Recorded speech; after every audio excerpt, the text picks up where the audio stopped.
Everyone's journey is different. The social media causes so much anxiety for people because everyone's on it and they're comparing and they're watching and everyone's got an idea and it's hard. The anxiety goes to the parents.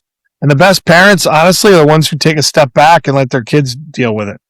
And they reach to a point of 16, 17, 18, and they take a step back and they trust the people around them to take care of their kid and to give them a good roadmap for success.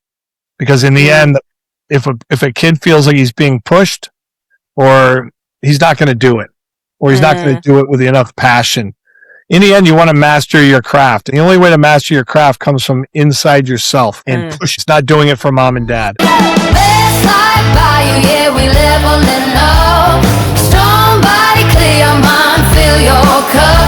From the gym to the plate, you know what to do. It's your life, your health.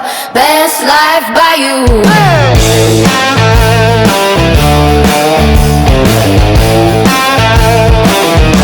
Welcome to Best Life by You, the podcast dedicated to helping you overcome challenges around nutrition, mindset, training, relationships, and well, all of the above.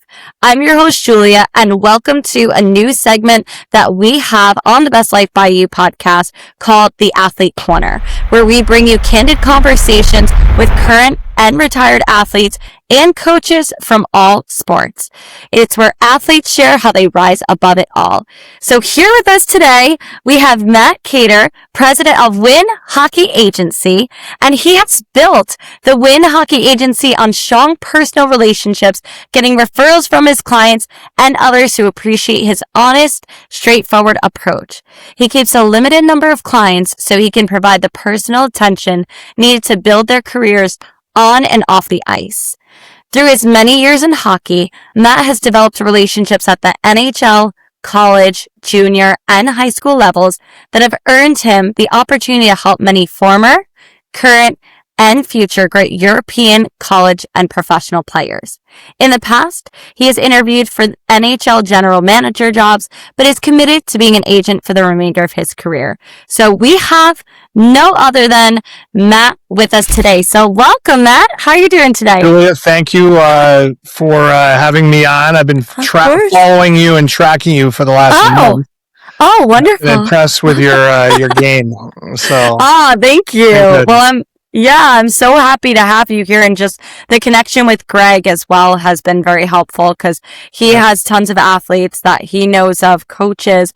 And so, again, as mentioned, I do want to focus a lot on interviewing people who have been so successful in their field and their craft and have been able to help people and motivate people. So I'd love to just let you have the stage to explain, what your whole career has been like, where you started, and what inspired you to do what you're doing now. So, your time. Julia, thank you. Yeah. I appreciate you having me on. Always enjoyable.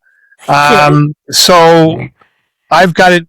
I grew up in a family of educators. Okay. My father was the headmaster of every school I went to. My mother taught English and was involved in counseling, working with young kids and helping them. So I grew up in a school environment, education environment. So my parents were a nonprofit, basically, supporting and developing students as people in and out of the classroom. So I kind of have those values. My values were based off of education, development, personal development, and everything else. That's what I grew up with.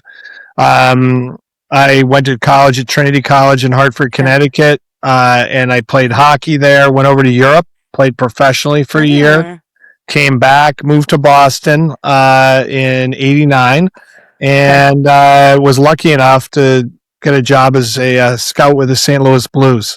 And I scouted for 8 years, traveled all over the world as a scout, an NHL scout. And that was working with players. Working with them in development, player identification, working within a team.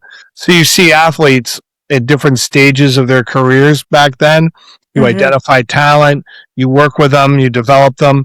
So it helped my, value-based educational approach. I also got a master's in sport management at UMass Amherst. I did a year of grad work at Harvard. So I did a lot of extra studying, if you will, in sports, on business, and that got me involved. And it was good. It was a great run as a scout, but I needed to make more money and support a growing family. And I 1997 got into the player agent business, and I started representing hockey players, because I took my scouting experience, my hockey experience, and my people experience and put it all together, and it was the agent business. But I wasn't really wild about the business. I figured I'd do it for a few years, use it as a springboard to move up within the hockey world, but everything clicked.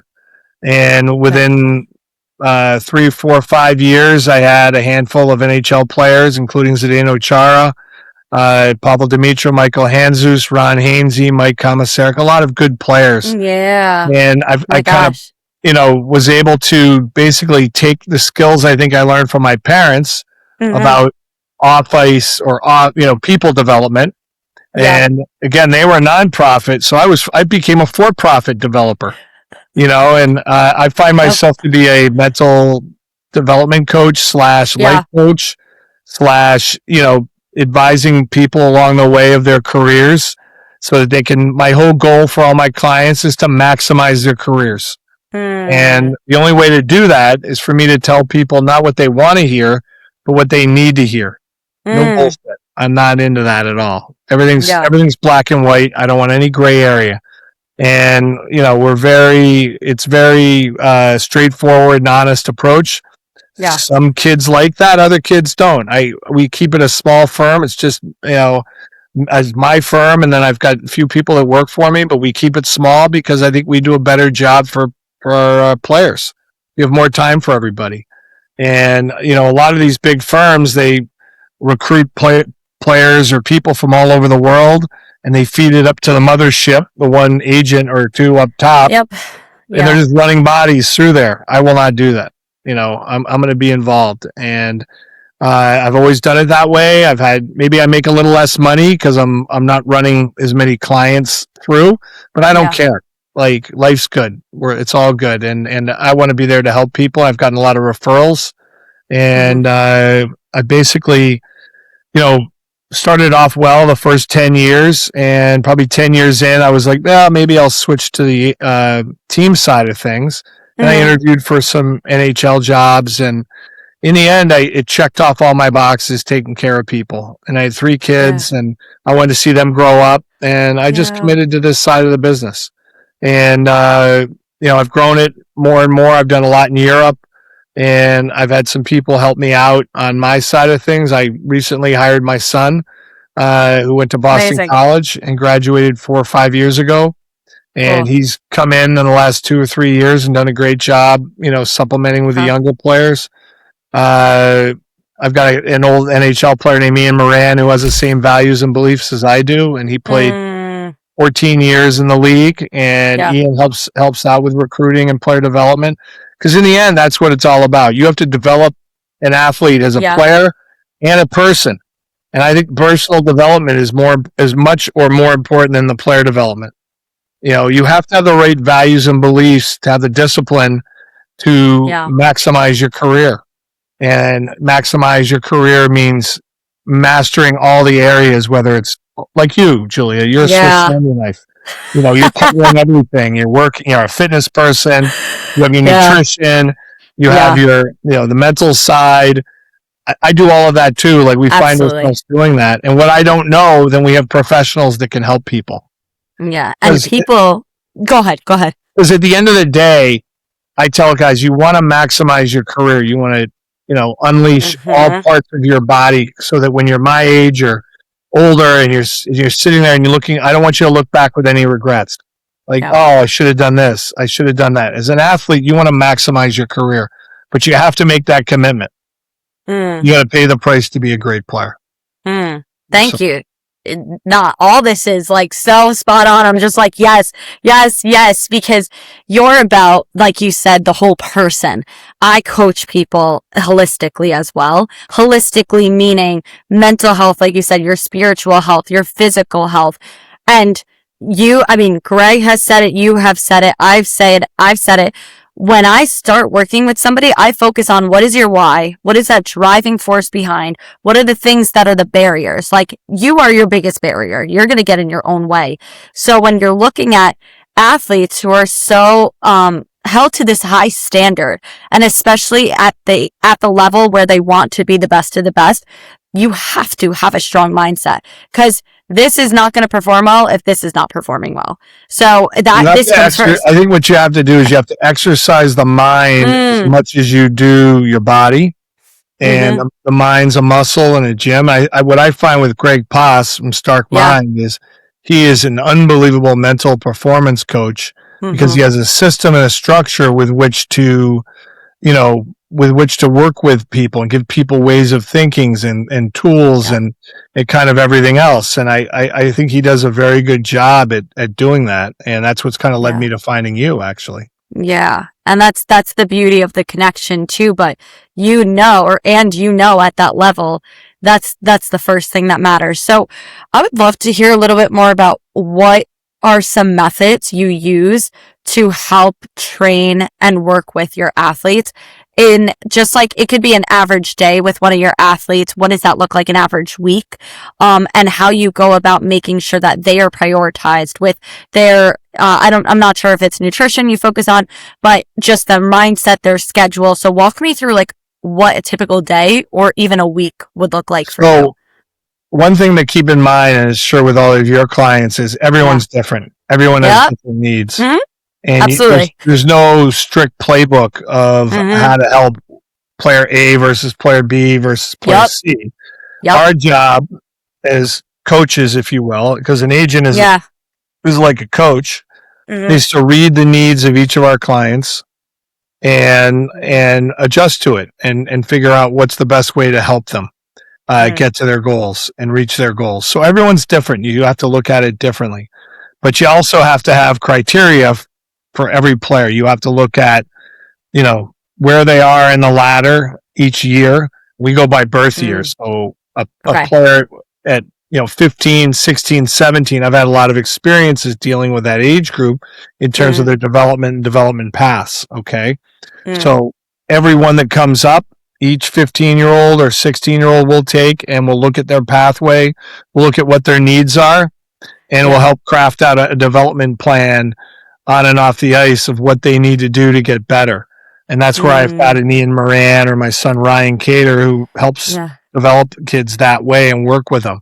And they're able to set out a plan and give them the tools to be successful and give them a roadmap for success, right? And whether they take it or not in the end is going to be up to them. So we have mental performance people, whether it's a Greg Paas, or I use the Boston Bruins. I live in Boston. I use the Boston Bruins nutritionist. Amazing. For them, we've got various workout people in cities around, that I trust or that I know and I can at least refer players to. We have skill development people. So we have everything there for what a player may need. And so we'll set them up with a program and an assessment. And as players go along in hockey, and it's probably true in all sports, they pick up mentors along the way, and I encourage that. You have to have your fitness mentor. You have to have your nutritionist mentor or mental mentor. You have to have mentors along the way. Obviously, your parents are your main mentors. And that's a whole nother bucket, dealing with parents. I was going to say under 18 years old, Godspeed. Like that's a whole It's hard. It's hard. And I have to catch myself. I have to be patient with the parents because they've never been through this before. Yeah. And the ones that have been through it before as former players, it's even more painful watching their kid go through it because that's a whole nother podcast on parents. But for the players, it's educating them and they're building up their knowledge as they go. And my best players have kept notebooks since the age of 14 or 15 of all of, like Zdeno Chára, all of his workouts, all of his thoughts after games, everything that he's done. He journals. And he's able to go back to them. And he has a lot of my players, they have books full of workouts and how they've reacted. And you have to learn your body and your mind and what works Yes. for you as you go along this journey. And it's really important. As you get older, you might play in a junior team that has a lot of resources, or you might go to a college team and they have all the resources. And eventually you'll go to a pro team and you'll get drafted and they have all of these resources. But you have to have your own knowledge, and you have to become an expert of yourself and what you need, and take from everybody and then craft out their plan and do it. Again, everybody's different along the way. Yeah. And that's, I fully agree with everything. Like, the alignment is very much there because it's a coaching mentality. And looking at even my players, they have a whole team, their own athletic trainer, own nutritionist, own chef, like own trainer, regular trainer, personal trainer. Like, there's one person has all of that, because when you get to that level, you need your own team to help you through. So, an own agent, like own mentors. And you do mention a lot about how much the parents play a role in the children's development. So how are you seeing your biggest age group is typically right now? I guess you're working with everybody. Do you have a specific age group that you're currently working with and that you find the hardest? Is it the kids under 18? With all of the age groups. Yeah. My job's got exponentially harder with social media. Oh, yeah.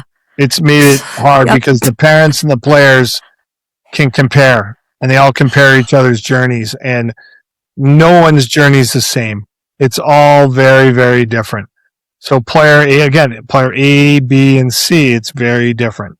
And, I find the ones who aren't in a rush, who are patient, that it can look inward and realize it's, with blinders are on, it's one step at a time, they're the ones who do the best, because it's a journey, not a race.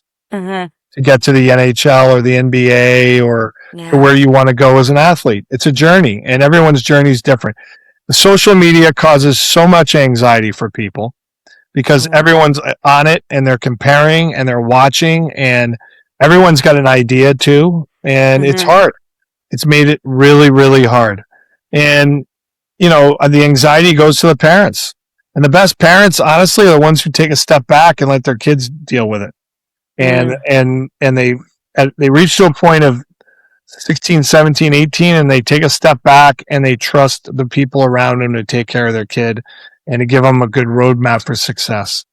Because in the end, if a kid feels like he's being pushed, or he's not going to do it, or he's not going to do it with enough passion. In the end, you want to master your craft. And the only way to master your craft comes from inside yourself and pushing yourself internally. It's not doing it for mom and dad. It's not doing it for anyone else but yourself, and having that, sacrifice to make it. Yeah. I mean, even talking about social media itself, there's a lot of comparison, even in the nutrition world, of these trends or things that come up. And when people have more followers, they tend to receive more respect. And that's really challenging. And at the same time, you're a huge referral base. All my clients have been referrals. So that's something I've been blessed with as well, is like, when somebody knows it works and you're good, they refer you. And then they also hold on to you. They're like, oh no, I want to stay with this person. So it's been a blessing, like even for me, to have clients for 3-4 years and be able to see their growth. Yeah. Now, but that's the fun part for me. That's the fun part for me. I was going to ask you what your favorite part was. So you jumped in the gun. I love it. That's good. So I'll give you an example. Okay. Tell me. Yeah. I had this awesome character person named Blake Wheeler. Great name. Okay. Great hockey name. I met Blake when he was 15 years old. Okay. He lived out in Minnesota. I flew out to Minnesota from Boston and met him. And he's just this little, he was like, wasn't that little, he was tall, but he was a skinny kid. And I don't think he cared about having an agent, honestly. He told me at the time, he goes, I didn't really care. My dad wanted to get an agent. So I got referrals and I started working with him. And then all of a sudden he blossomed as a hockey player, and I was there, got to build a relationship with him and his parents. Parents were unbelievable. The parents took a step back. You deal with us. We go to the NHL draft. He gets picked 5th overall. Shocked everyone. Everyone thought he'd be in the 2nd round or late 1st. He goes 5th overall, right? And all of a sudden his career just, takes off. He does 4 years. He ends up signing with the Bruins as a free agent. He ends up playing. Yeah, I started with him when he was 15 years old. And I watched him I went to his first NHL game. I went to his wedding. He's had 3 kids. He ended up being an NHL captain for 8 years in the NHL. He ended up retiring with the Rangers, actually, a couple of years ago. And I've watched him all the way through. So for me to watch a kid like Blake Wheeler from age 15 to age 38 and retired, and now he's 40 or 41, and we're still in touch. It's fun. Yeah. Like, that's the fun part for me. And it's not even when my parents would start with kids when they were in 8th grade, and they'd watch them grow through the 4 years and even after. It's the same idea. Like, that's the fun part, is watching the kids go through it. And every journey's different. I'm very fortunate to started working when he was 15 with Adam Fox, who's the top defenseman on the Rangers. And I started with Chris Kreider. Chris Kreider was a longtime Ranger. So I had Chris and Adam since they were 15, and cool. Now Chris is 34 and Adam's 28. Yeah. And they're both playing in the NHL, and it's fun. Seeing them get married, seeing them, have kids now and grow as adults and individuals. But it's you learn along the way. It's just, you've learned so much through each player teaches you something different that I can help kids with along the way. I think I should quit as an agent and become a mental performance coach. It's the same thing. Well, I wanted to ask, like, anyone want to contact me? I'm available. We can work something out. There we go. I'll put his contact below. Go ahead, hire him. Don't. But there's so much stuff that you can learn from the position you're in, but also looking back at this, there's been so many wins, so many great things, like, of you sharing. Has there been, and I'm sure there's been many, many moments, was there one pivotal moment that happened that maybe was such a struggle for you that, you had to find a way to get through it? Was there a pivotal moment in your career? Okay. Yeah, I'm sure you have multiple, but was there one that you want to share and how you got through that? Absolutely. It was in March of 2020 when the world stopped.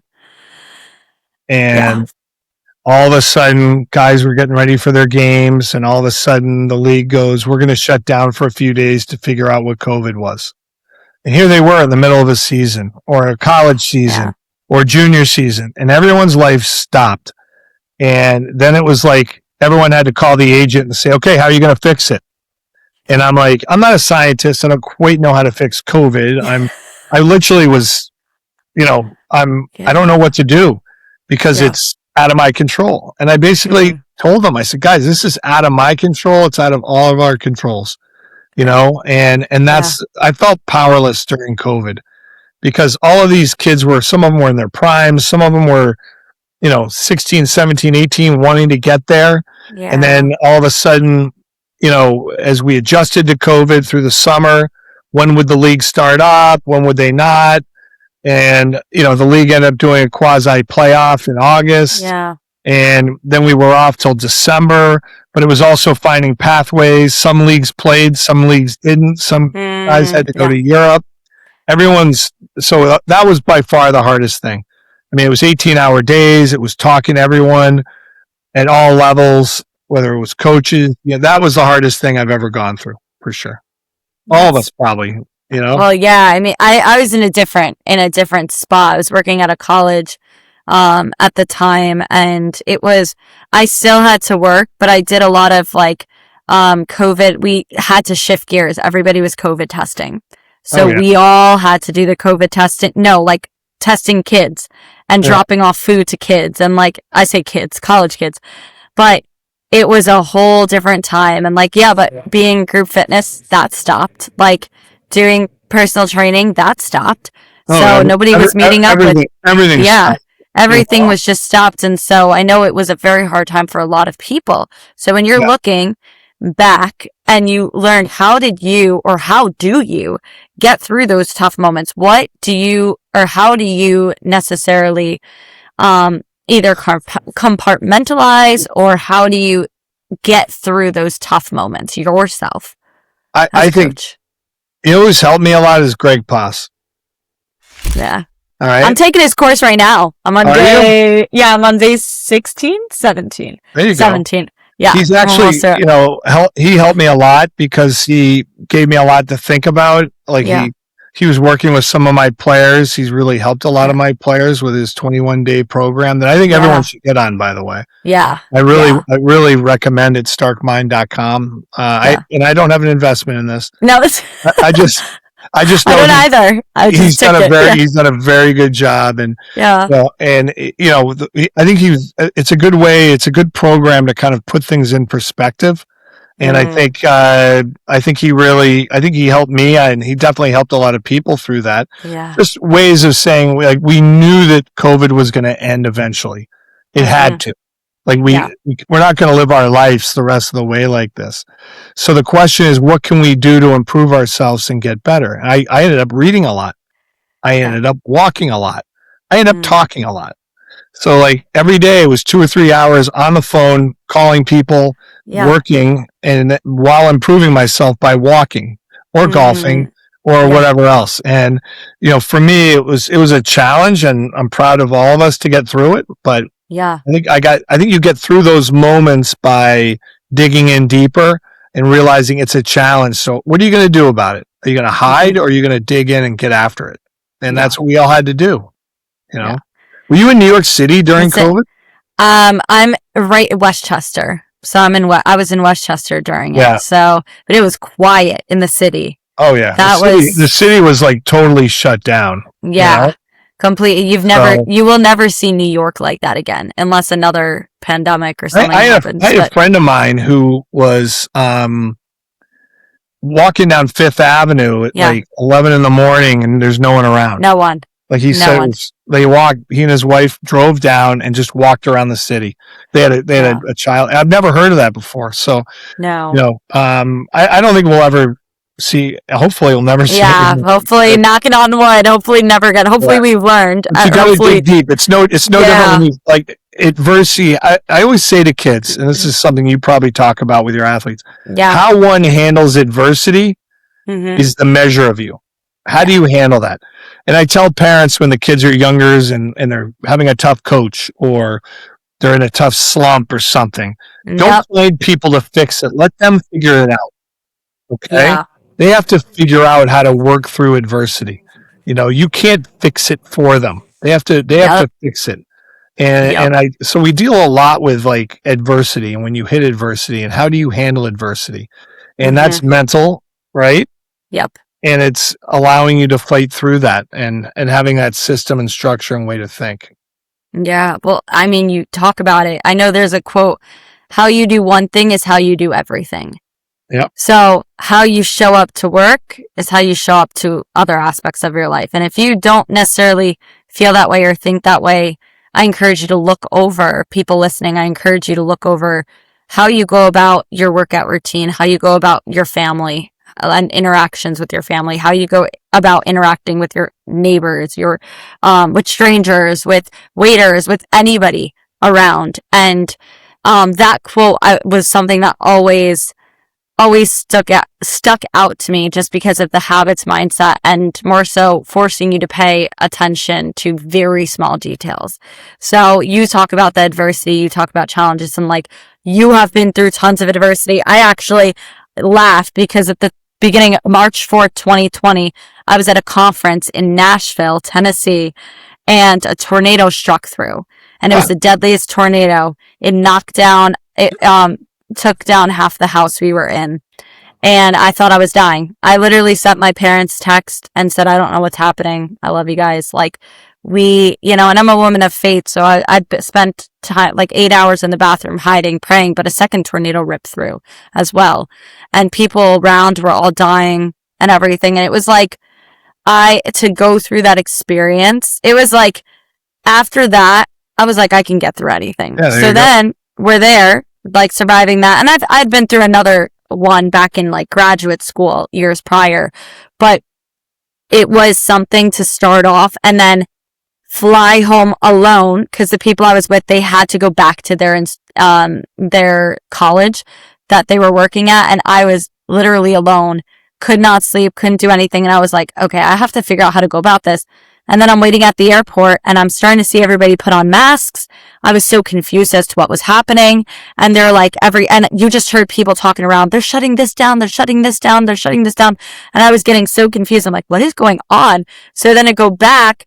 It was a very hard time mentally, but I was like, how are we going to get through this? And I'm a very resilient person. Like, you tell me no, I'm going to figure out, like, if I get told no for a project, I'm like, okay, but is it like a way that I can make it better? Is there something that I can do to improve myself?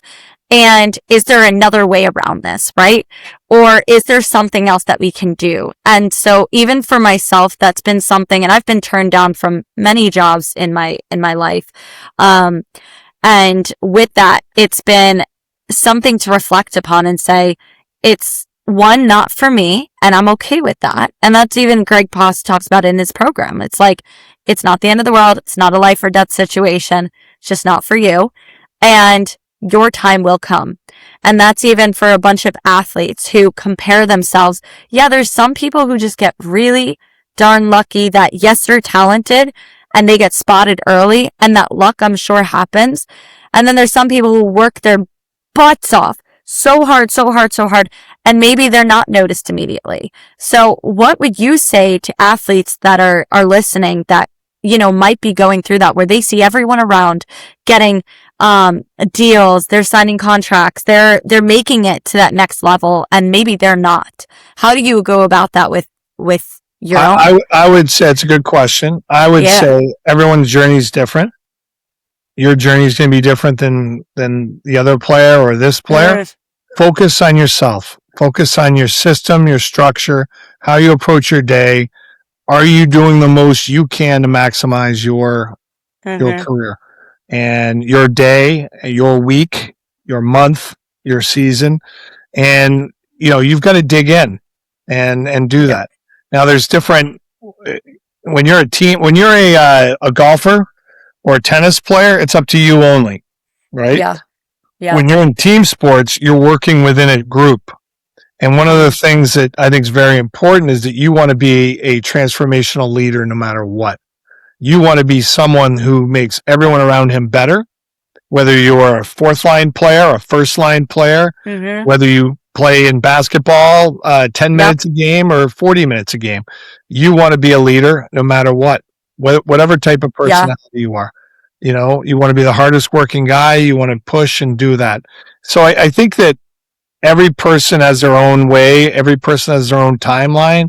If you got to stay within yourself and maximize it out that way. Again, it's not the end of the world. It's sports. Yeah. You're good. If you're going to be a good person, a good family man, everything's going to work out. Just do your work. So, and you talk about the planning and having those goals, and that's for anybody, maybe people who are listening who are not athletes, and you're just like, how do I get through? How do I get to those goals that I have maybe in my work life, in my fitness life? And I'm a huge believer in visualization, huge believer in writing it down, setting goals that you can get to. So it's for somebody who's an athlete who's like, wow, in 10 years time, maybe 15 years old, and they're like, within the next 10 years or at 10 years time, I want to be picked up by the NHL. I want to make it there. So how do they go about that? For somebody who's not necessarily going for to be a pro athlete, it might be something for my business. Like, I would love to have a talk show where I'm interviewing athletes and high-end athletes and really make that impact and let them have a voice. So for me, what am I going to do? I'm going to see with my connections now who I can interview. And I'm doing that step by step. I have an app out to help people eat healthier, add more fiber to their meals, and also focus on how to recover better. So those things are going to help me in my career. And for you and your athletes, maybe not you, but your athletes who you work with, right? They have to set those goals. Might help my golf game. Okay. Yeah. Okay. All right. There we go. Your golf game. So it's like taking those small steps. So what kind of guidance would you offer to someone who is a young athlete, right? And it's not comparing. We know it's not to compare their journeys, which can be very, very hard. I go through it. So on the daily, I go through it because I post for my business. I do have a social media person who helps me curate posts on social media. So I don't always have to see or post stuff, but I also go down comparison lane. I'm like, how did this person get a Nike deal? How did they get this? Like, I want to be a fitness model. I want to be able to do those things. And there's so many things of hopes and dreams like I want to do, but I have to reel myself back and be like, I'm on my own path. One of the things that I did early in my career is, I told myself I want to be in sports. Okay. That's it. My father was in education. Why? Because he loved teaching. He loved administration and everything else. So he just threw everything he had into that. I said, I want to be involved in sports. So what do? I decided I've got to find mentors. I met someone very early on in college who said, find mentors, find your pathway. Right. Yeah. And what I did is I wrote out, where do I want to be in 1 year, 5 years, 10 years? Where do I want to be? And I wrote out my goals of where I want to be. And every year I'd review my goals. And I said, okay, I want to be in sports. So I was lucky enough to get a job scouting with the St. Louis Blues. But I was part-time the first year. So what did I do? I went and got a job selling sports radio at WEEI Sports Radio in Boston. So I did that for a year and a half. Okay. And because it was involved in sports. And then I went and got my master's in sports. And I started building a career on all the while. I was lucky to get in the industry of hockey. And I found mentors, general managers who were above me, who gave me advice, people who wanted to help me. People want to help each other. And nowadays, now it's all flipped. Now I've got young kids calling me all the time, and sending me, resumes or thoughts or whatever. Yeah. And I can't get back to everyone, but I do that as much as I can, because I think that's important to kind of give back. But if you really want something, like my big criteria that I had, and probably you had also, is when you get up in the morning, you want to be excited and ready to go. Yes. Okay. Yes. Selling insurance to me was not the most exciting idea, or selling wine or liquor or whatever. That didn't excite me. What excited me? Sports. Okay. For my father, it was education. For me, it was sports. So I wanted to get up in the morning and do something in sports. I was very lucky to find a pathway, and I just attacked it. It was 24/7. Like, you got to throw everything in on it.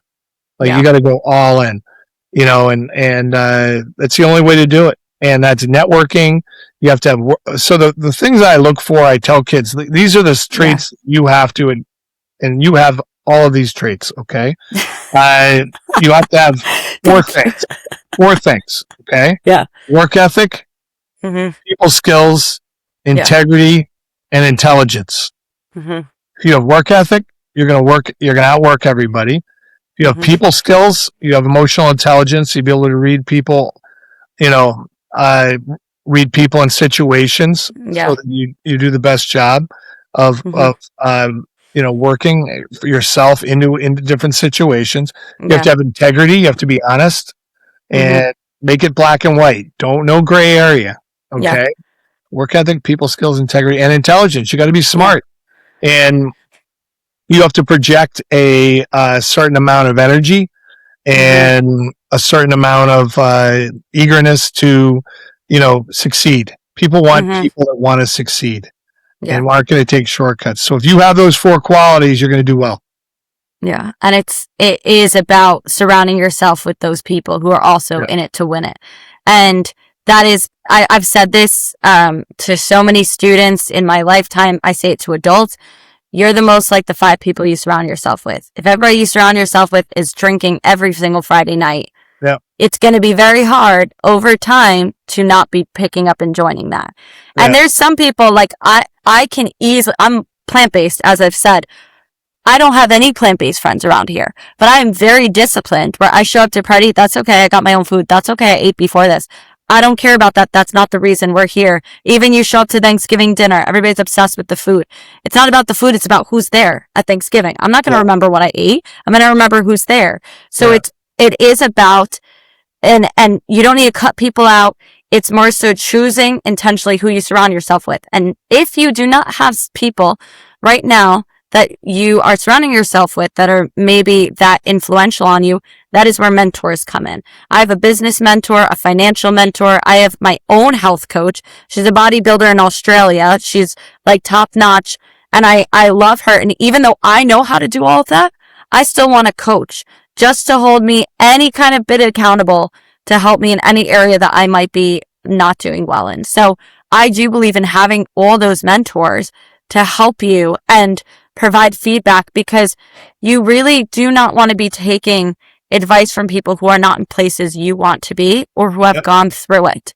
I'm not going to listen. I've had friends who, try to offer financial advice, and I'm like, I'm great. I have a great mentor. I have two great mentors. I have a mentor who's amazing with the business she does.